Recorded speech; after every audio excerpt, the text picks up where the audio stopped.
22. Basahin ko po mga kapatid sa inyo sa wikang Tagalog. Sabi nito mga kapatid, wala nang panday na masumpungan sa buong lupain ng Israel, sapagkat sinasabi ng mga Pilisteo, baka ang mga Hebreo ay igawa nila ng mga tabak o mga sibat. Ngunit nilusong ng lahat ng mga taga-Israel ang mga Pilisteo upang ihasa ng bawat lalaki ang kanya-kanyang pang-araro at ang kanyang asarol at ang kanyang palakol at ang kanyang piko.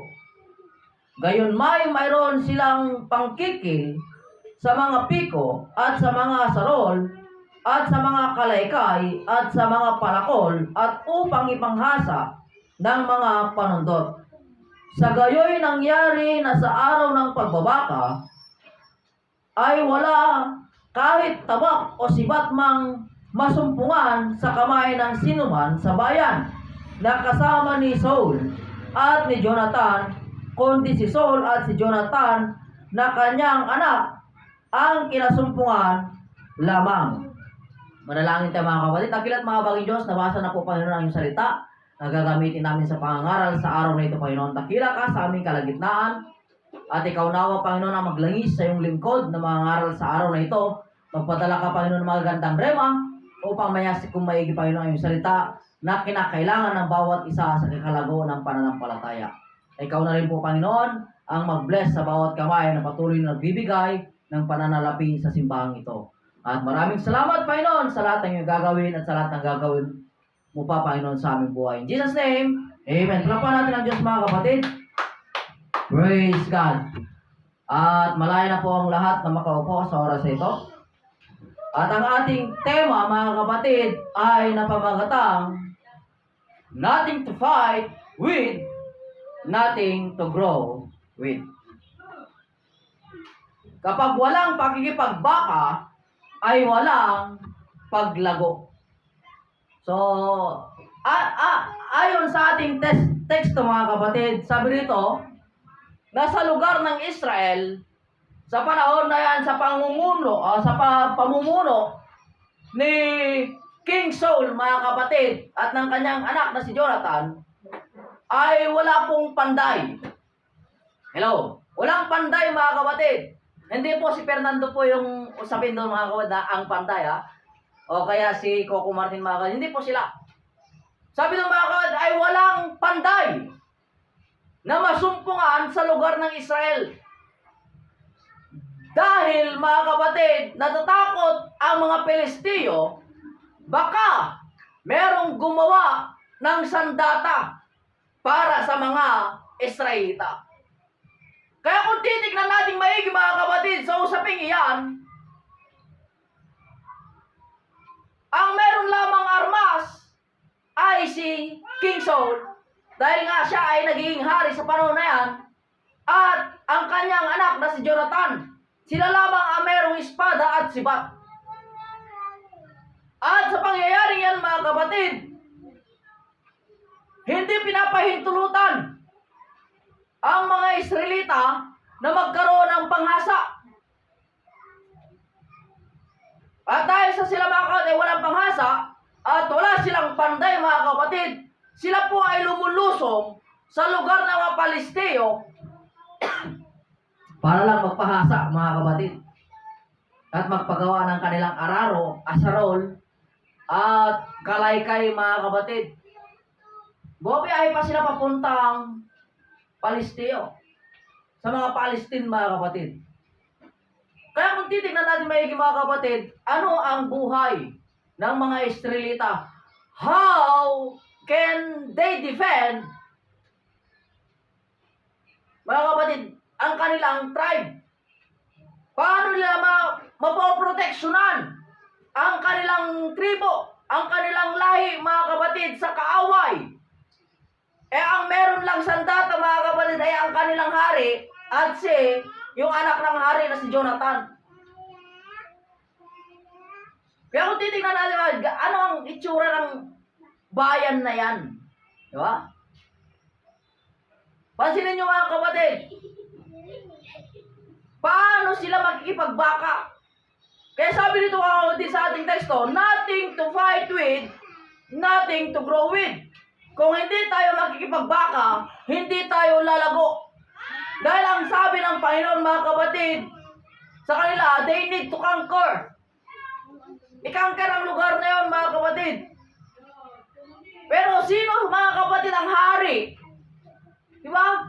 Ikaw ay may sapat na kapangyarihan, pero pinagbawalan kang gumawa ng taba. Hello? Nakukuha nyo ba ang ibig sabihin dito mga kapatid? Walang nasumpungang panday. Walang tagagawa ng sandata. Walang tagahasa ng kanilang sandata. At ang kanilang sandata lang mga kapatid doon ay pangbukid. So paano mga kapatid sila magtatagumpay sa pagkikibaka? Sabi dito mga kapatid na one of the most shocking discoveries we make as we explore Israel at the time of Saul's reign is found once again in chapter 13. Somehow during the conquest of Israel by the Palestine, they had imposed a strict law against having any kind of blacksmith in the nation.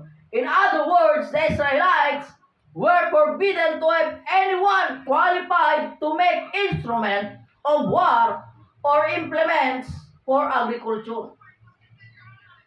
So, nakakasyak na talaga mga kapatid.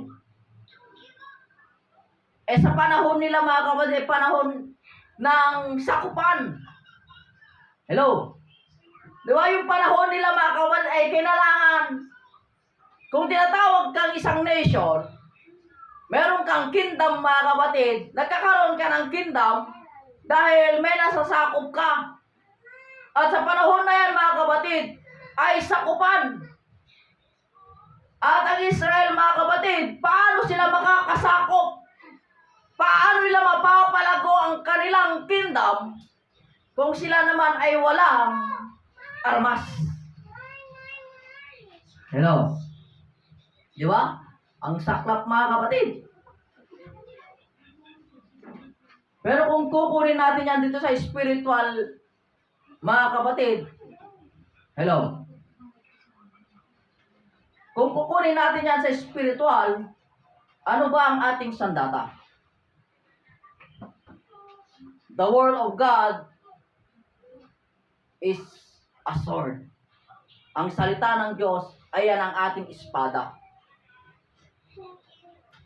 At sino naman itong mga hasa? Sino itong mga blacksmith, mga kapatid? Ang sabi ng Bible, mga kapatid, ang mga blacksmith ay sila po yung mga tinatawag natin na fivefold ministry. Apostle, prophet, evangelist, pastor, and teacher. Ang limang ito mga kapatid, sila po yung blacksmith. Sila po yung mag-aasa, sila po yung mga panday. Sila po yung gagawa ng ating sandata.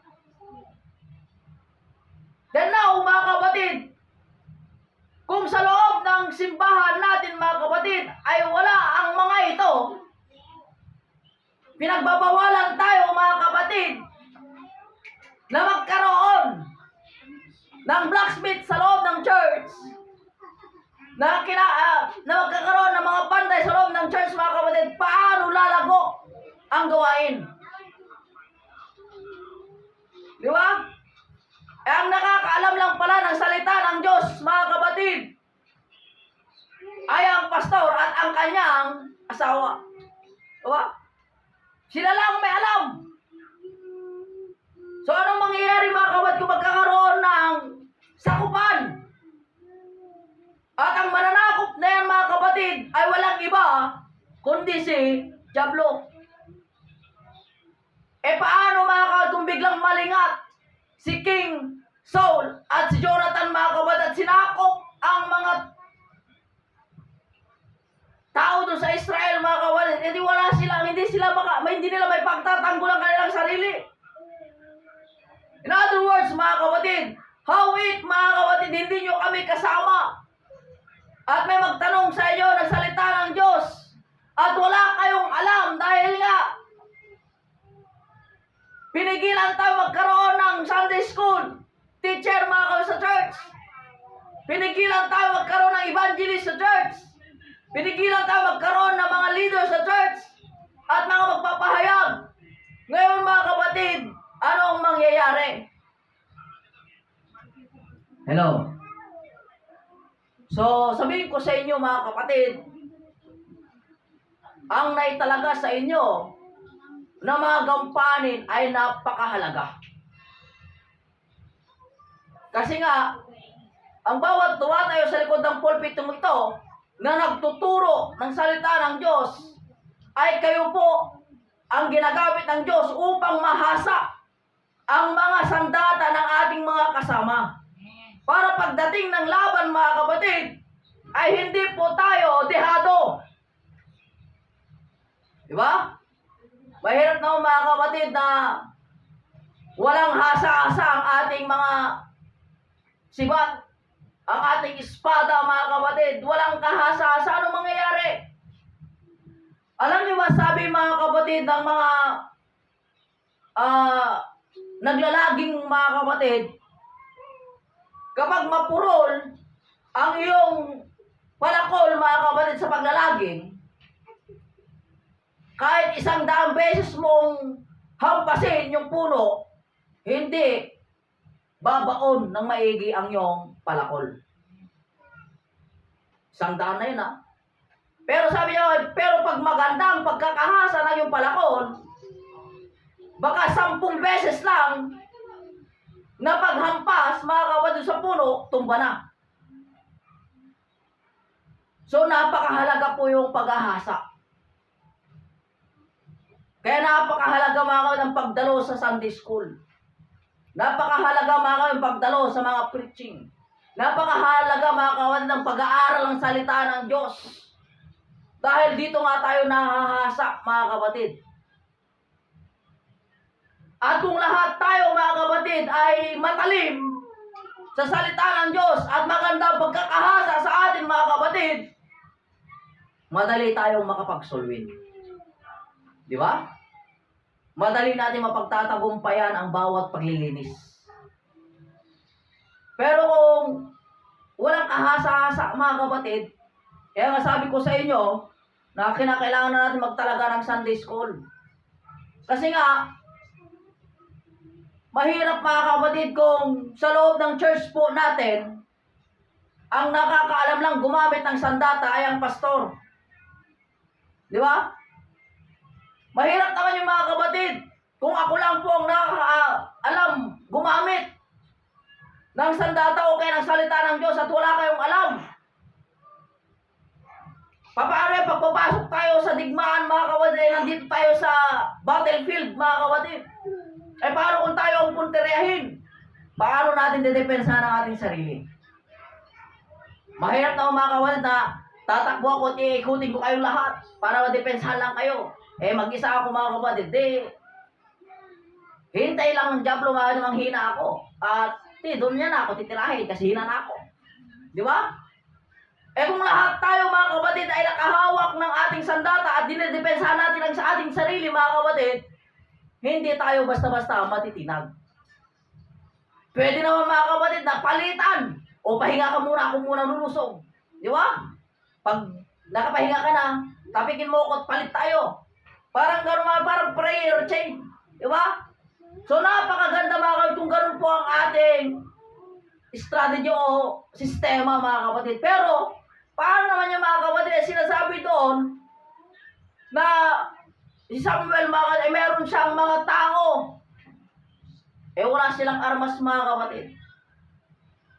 Eh, mga kalaban nila may mga armas. May panalo kaya sila? Wala, di ba? Talo sila. Kahit sabihin pa natin na 1,000 sila at ang lulusob sa kanila ay 50, mga kapatid, talo pa rin sila. Di ba? Paano paano yung may espada ba makakasugat yun? Eh yung mga Israelita walang armas, talo sila mga kapatid. At hindi naman mapoprotektahan sila kaagad ni Jonathan at ni Saul mga kapatid. Di ba? So napakahirap mga kapatid na walang blacksmith at walang training. Kahit may blacksmith tayo mga kapatid, may maghahasa, kung wala namang training ang bawat isa mga kapatid sa salita ng Diyos, walang pagbabasa ng salita ng Diyos mga kapatid sa araw-araw, anong hahasain sa'yo? Eh wala ka naman sandata. Di ba? Kahit sabihin natin mga kapatid, nandito na yung mga matatalinong Sunday school teacher mga kapatid, kung yung mga tinuturuan naman dyan, ay hindi naman din nagbabasa ng Biblia, hindi rin nagte-take note mga kapatid sa mga tinuturo ng Sunday school, ay anong hahasain sa inyo? Di ba? Hello? Kaya nga maganda mga kapatid, nagre-record ako nagbe-video ako ng mga tinuturo dito para pag in-upload ko mga kapatid, pwede kayong manood. At doon, maalala ninyo yung mga topic. Yun ang kagandahan doon mga kapatid. So, tuloy tayo mga kapatid dito sa tinatawag na pag-aaral. Tingnan nyo mga kapatid. Sino na nakapanood sa inyo noong palabas na Spartan? Ilan sila mang dirigma doon mga kapatid? 300. At ilan ang kanilang tinalo mga kapatid? 1,000. 300 lang sila mga kapatid pero libo-libo ang kanilang pinatay. At gumawa sila mga kapatid ng dike. Mga kapatid, dike. Na ang dike na yun ay puro pinatay nila. Taong dike. Ganon karami ang kanilang tinalo sa 300 na Spartan. Ang mga Spartan mga kapatid, sila po yung tinatawag na warrior. Talagang sila ay sanay sa digmaan mga kapatid. Paano sila naging sanay sa digmaan? Alam nyo ba kung anong sikreto nila mga kapatid ayon doon sa napanood ko? Bata pa lang sila mga kapatid ay sinasanay na sila sa pagkikipaglaban. At pag sila mga kapatid tumungtong sa edad na 10, ay pababayaan sila doon sa ilang. Pababayaan sila doon mga kapatid na makikipaglaban sa hayop, sa masamang hayop, sa leon, sa bear mga kapatid, o sa panda, any kind na makalaban nila doon sa ilang. Yun ang kanilang tinatawag na ritual. At kung sila ay makawi mga kapatid, sila po ay tatawagin ng Spartan. Ibig sabihin ng mga kapatid, bata pa lang sila, sinusubok na sila. Pagtungtong nila ng 5 taon mga kapatid, tinuturuan na sila kung paano sumuntok, paano sumipa, paano depensahan ang kanilang sarili. Pagtungtong ng 9 mga kapatid, dapat alam na nilang gumamit ng espada. Alam na nilang gumamit mga kapatid ng kalasag. Alam na nilang gumamit ng taktika kung paano depensahan ang kanilang sarili. At pagdating nila ng 10 mga kapatid, palalabasin na sila doon sa kanilang kingdom. At alam niyo po mga kapatid, malakas ang loob ng magulang na sila ay i-deploy sa labas. Bakit? Dahil bata pa lang sila ay tinuruan na kung paano depensahan ang kanilang sarili. Ngayon mga kapatid, itong kagandahan kung i-apply natin sa ating Christian. Sa ating Christian life, ang buhay is Spartan. Gaya sa inyo mga kapatid, karamihan sa inyo ay baguhan pa lang sa pananampalataya. Ngayon pa lang mga kapatid ay kinakailangan ng may force sa inyo ang pagbabasa ng Biblia. Para pagdating ng araw mga kapatid, kung kayo ay maglalans out, mag-evangelism mga kapatid, mag-share ng salita ng Diyos, alam nyo kung paano depensahan ang iyong sarili. Gaya ng sinasabi sa Bible mga kapatid, fight a good fight of faith. At sinasabi sa ating teksto ay sa ating tema mga kapatid, nothing to fight with, nothing to grow with. Kaya kung hindi ka makikipaglaban mga kapatid, hindi tayo lalago. Kung hindi ka makikipagbaka mga kapatid, hindi ka lalago. Bakit? Nananatili ka. Nananatili kang walang armas. Kahit may armas ka, hindi naman matalim. Kahit may armas ka at matalim, hindi mo naman alam gamitin kung paano gamitin ang iyong armas.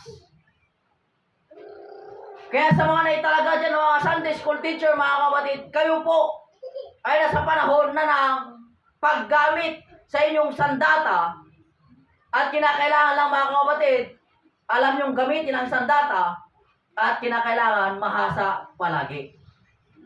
Pastor, paano mahasa palagi ang aming sandata? Magbasa ng Biblia at manalangin. Yan lamang naman po ang pag-ahasa natin. Tapos mga kapatid, i-share mo yan sa iba. At pag-share mo dyan sa iba mga kapatid, at kung may tanong sila, nandoon na yung tinatawag natin na masusubok kung matalim ba ang iyong espada. Sa mga tanong, kung may tanong sila, masasagot mo ng maayos, ibig sabihin matalim ang iyong espada. Di ba? Sabi nga nila mga kapatid, ang taong palabasan ng libro, matalino. Naniwala ba kayo mga kapatid? Ang taong palabasan ng libro ay matalino. Hindi po yan depende. Lahat ng nakilala kong matatalino mga kapatid, may mga collection sila ng libro.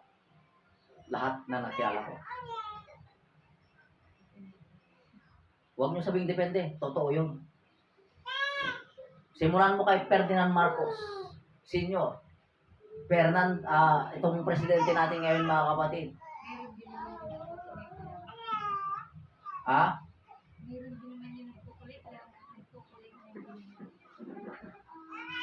Kaya nga sinabi ko yung palabasa. Hindi naman yung sinasabi kong para collect. Naggagawa lang ng kanyang museo. Hindi po. Yung talagang nagbabasa. Kasi kahit nga si Judge Ines Huesa, nung nakausap ko siya mga kapatid, talaga may mga koleksyon siya ng libro na binabasa niya. At nung pumunta kami ng huli mga kapatid, may mga libro ulit doon sa lamesa niya. Lagi pala siya nagbabasa mga kapatid. Kaya napakatalino niya. So ganun po mga kapatid. Kaya ang may sasuggest ko naman sa inyo, lagi kayong magbasa ng Biblia para tumalino po tayo. Kasi ang pagbabasa ng Biblia ay nakakapagbigay ng talino. Di ba? Sinabi doon mga kapatid sa 1 Corinthians, kung di ako nagkakamali, chapter 3 verse 16. Sabi doon na ang kasulatang ito ay naibigay na noong una pa. Sa Ilocano, manipod pa lang idipungana, inaitod ang dati ang nasanto na kasuratan, nga makaitod ka na kayo. Itisirib. Sabi ng mga kapatid, mula pa nung pagkabata, ang banal na kasulatan ay nagbibigay sa atin ng karunungan. Ibig sabihin, ang banal na kasulatan mga kapatid, habang binabasa natin ito, nagbibigay ito sa atin ng karunungan. Hello? Kaya yan po ang kinakailangan natin mga kapatid. Kung gusto nating lumago, kinakailangan po mga kapatid na may pakikipagbaka. Pastor, ano bang pakikipagbaka yan? Sino bang kinakailangan pakipagbakahan? Ang kinakailangan yung kalabanin mga kapatid, unang-una ay ang inyong sarili. Ng ating sarili. Kasi nga, ang gusto ng laman ay ayaw ng Espiritu. At kung ano ang gusto ng Espiritu, ayaw ng laman. At sinasabi doon mga kapatid, the spirit is willing, but the flesh is weak. Kaya kung gusto nyo mga kapatid, na magtagumpay, ay kinakailangan makipagbaka ka sa iyong sarili. Kalabanan mo muna ang iyong sarili. Hello? Kasi mahirap mga kapatid, sa bilang nating ito, mahirap naman kung kami lang ng asawa ko ang nakakaalam sa Biblia. At kami lang ang nakakaalam kung paano gamitin.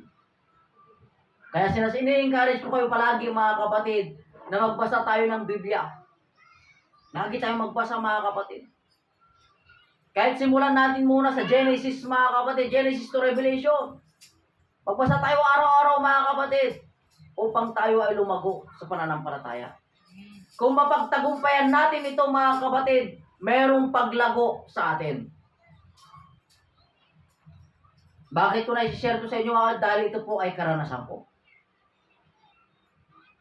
Ito po ay karanasan ko mga kapatid. Noong una mga kapatid, sabihin ko sa inyo, hindi naman ako matalino, hindi ako magaling magsalita. Average ko nga nung nag-graduate ako ng high school mga kapatid, 77 lang, 76 other. Meron pa akong grade na 62. Pero yun yung mga kapatid, tindi ng teacher ko, no? Nilagyan ako ng 62. Tindi ang galit sa akin mga kapatid. Pero, tignan nyo mga kapatid, palabasa na ako ng Biblia mga kapatid, nagtataka sila. Ayaw nilang maniwala pag sabihin ko yan. Na ang grade ko lang noon, ang average ko lang noon ay 76. Ayaw nilang maniwala. Kahit baka pati kayo mga kapatid, hindi kayo naniniwala. Pero yun ang totoo. At masabi ko sa inyo mga kapatid, yung mga may honor noon, pag kami po ay magkakaroon ng discussion, tinatalo ko sila. At ang lagi ko na lang idinadahilan mga kapatid, iba ang manual sa actual. Kahit gaano kagaling sa manual, sabi ko sa kanila mga kapatid, kahit gaano kagaling sa manual, kung hindi ka marunong humawak ng tornilyo at pako, martilyo, kahit gaano ka katalino sa math na yan, hindi mo ako matatalo. Di ba? Tignan mo yung, naalala ko ito mga kapatid. Bakit si engineer hindi humahawak ng martilyo at pako? Bakit si foreman? Di ba? Kasi si engineer matalino sa manual. Pero si foreman mahina sa manual. Pero pagdating sa actual mga kapatid, nakita pa lang niya yung drawing, alam niya na kung ano ang gagawin niya. Di ba? Ganyan? Pero kung tanungin natin, sino mas matalino? Si foreman o si engineer? Mas matalino si engineer. Kasi may title siyang engineer. Di ba? Si foreman mga kapatid, eh wala siyang title na engineer. Foreman lang siya. At madalas sa mga foreman ay walang pinag-aralan. Karamihan sa kilala kong foreman, wala silang pinag-aralan. Meron nga akong batch mga kapatid, hindi ka nakagraduate ng high school, foreman ngayon eh. No? Pero kung ito nga mga kapatid, pag tinignan niya lang na ganito, alam niya ng estimate niya na kagad kung magkano magagastos. May estimate niya kagad. Eh si engineer mga kapatid eh, kinakailangan niya metro-metro pa muna niya yan bago siya mag-estimate. Di ba? O kaya, tatanungin niya muna, ilang square meter ba yung lupa, yung building, ganito ganyan, bago niya magkwenta. Eh, yung classmate ko mga na foreman eh, tinignan niya pa lang eh. Nasa ganito ng gastos niyan. Ganyan yung mga foreman mga kapatid. Di ba? Matalino sila mga kapatid. Sa actual yun. Pero sa manual mga kapatid, ay huwag muna tayo umalas sa foreman. Lalo-lalo na sa pagdodrawing ng mga kapatid. Meron. So, ganyan mga kapatid. Ang ibig ko sabihin lang mga kapatid, iba po pag nasa actual tayo. Kaya kung napapansin nyo mga kapatid, Pastor, 1 taon pa lang ang gawain natin dito sa lugar na ito eh. Ang bilis mo nga magtalaga ng mga Sunday school. Ina-actual ko na kayo. Di ba? Ang sarap mga kapatid pang-actual. Kasi iba po. Pansinin nyo sa pagre-review mo, pag-review mo, umabot ka ng 10 oras nagre-review, pero pag magtuturo ka na, wala pang 30 minutes, ubos na yung pinaghandaan mo. Bakit? Dahil iba po sa actual, iba sa manual. Sa manual mga kapatid, parang ganito lang yan eh.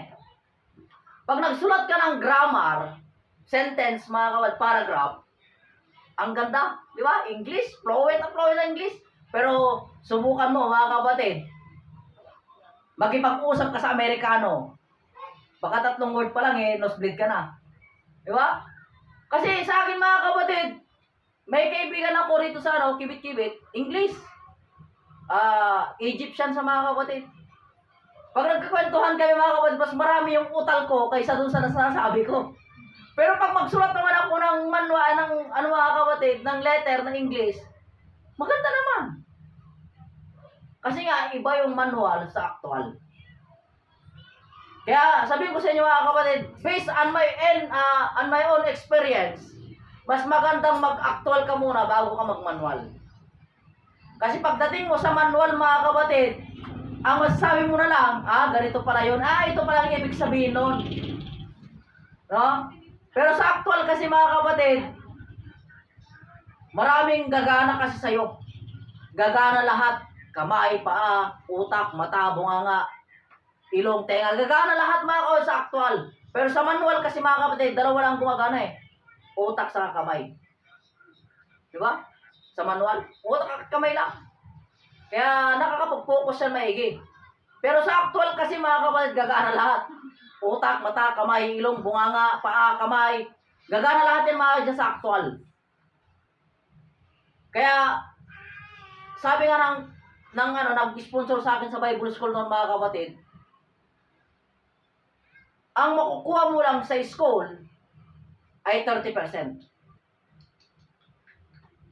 Ang rest na 70% nasa field, nasa actual. Pero hindi ko kayo ini-encourage, sabi sa amin mga, hindi ko kayo ini-encourage na actual lang kayo. Kasi kung actual lang kayo, 70%, hindi nyo pa rin makukuha ang buo. Kaya ini-encourage ko pa rin kayo mag-school.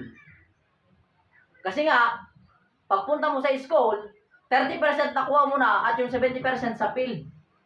Pero kung nakompleto mo na 70% sa field, pagpunta mo ng manual mga kapatid sa school, ay magtataka na yung mga classmate mo, bakit alam mo na yan? Bakit pulido na yung paggawa mo nasa manual pa lang tayo? Kasi nga, sa actual pa lang, nagawa mo na. So, gaya ng mga naalala ko tuloy sa Bible School, tanong yung professor namin, teacher namin, sino na sa inyo naka-experience nag-Bible study? Taas ako ng kamay. Tignan ko yung mga classmate ko, wala. Sino na naka-experience sa inyo ng crusade? Taas ako ng kamay. Kanila, wala. Sabi ko, parang ako na. Sino na sa inyo nakasubok mag-baptize? Taas ako ng kamay. Sabi sa ako ng teacher namin, Sir Anjeta, Brad, pastor ka na ba? Lahat na sinasabi ko, na-experience mo na. Sabi ko hindi pa po ako pastor. Pero, isa na akong sa church namin, laging ginagamit. Kaya sabi niya, actual ka pala, nasanay ka na pala sa actual. Kaya hindi na ako hirap pagdating sa manual. Kasi nga, pag pinatayo nila ako sa aming devotion sa school, hindi ako nangangatog kasi sanay na ako. Pero mga classmate ko mga kapatid, pagpunta pa lang doon sa likod ng pulpito, namumuti na, namumutla na. Kasi nga, doon pa lang sila nakaranas mga kapatid. Kaya sabihin ko sa inyo, mas maganda talaga kung mayroon ka ng alam bago ka pupunta doon. Di ba? Kasi nga iba yung actual sa manual. At ang kagandahan yan mga kapatid, pag ikaw ay sanay na makipagbaka, marami ka ng alam mga kapatid, o may mga alam ka na, magagamit mo yan. Kaya kagandahan nito mga kapatid, sa inyo, kagandahan nito sa atin mga kapatid, nagpapasalamat talaga ako sa Diyos nung sinabi ko na kayo na ang mag-Sunday School, ay nag-take over naman kayo kaagad.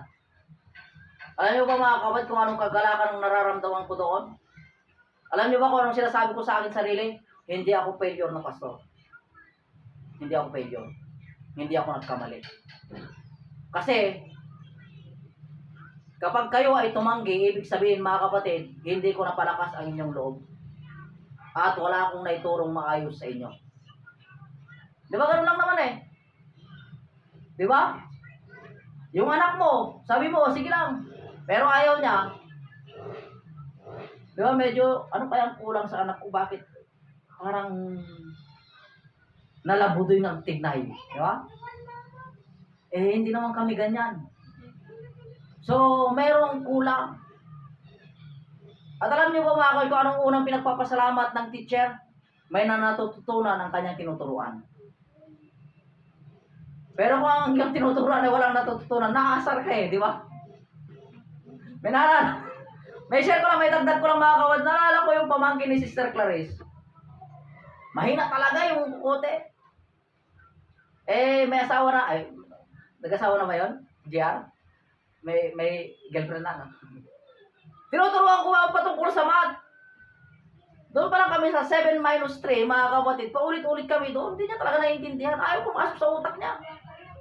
Di ba ikaw na nagtuturo na asar ka na eh. Minsan nga parang sarap. Sabi ko pasalamat, hindi ko to anak o hindi ko kapatid. Ito yung nakuto nga. Di ba? Kasi nga, paulit-ulit na kami doon sa topic na yon. Ang dami na akong explanation. Wala talaga pumapasok. Kaya sabi ko, paano kaya gano'n kayo gagawin dito? Pero, meron naman ako isang batang tinuruan mga kapatid. Nung sinabi ko yung ganito, nasusundan niya kagad. Kaya, di ba nakakaganang feeling pag gano'n yung tinuturuan mo? Na nasusundan niya kagad yung itinuturo mo. Pero masaklap doon mga kapatid, kinabukasan, nakalimutan niya na naman. Kaya kailangan lang follow up palagi. Pero, ang sarap sa feeling ng isang teacher o kaya ng isang pastor na gaya kong mga kapatid, na kayo ay nagre-response pag sinabi kong kayo naman ang magturo.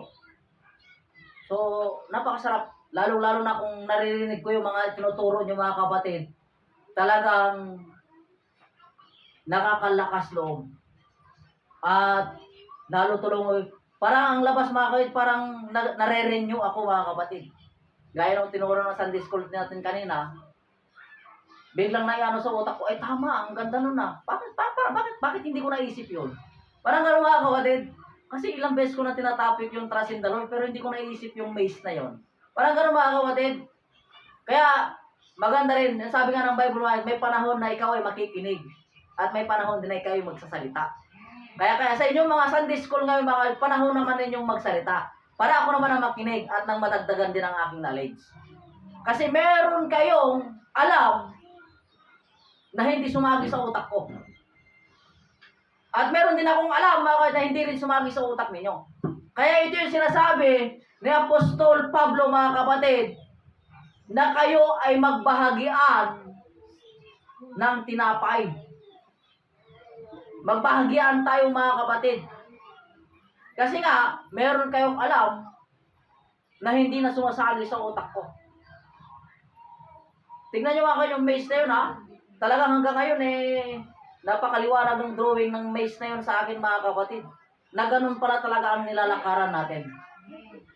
Hindi natin alam yung dulo. Pero alam natin na ang Diyos natin mga kapatid ay idadaan tayo sa tamang daanan para makapunta doon sa dulo. Kaya yan po ang kagandahan mga kapatid.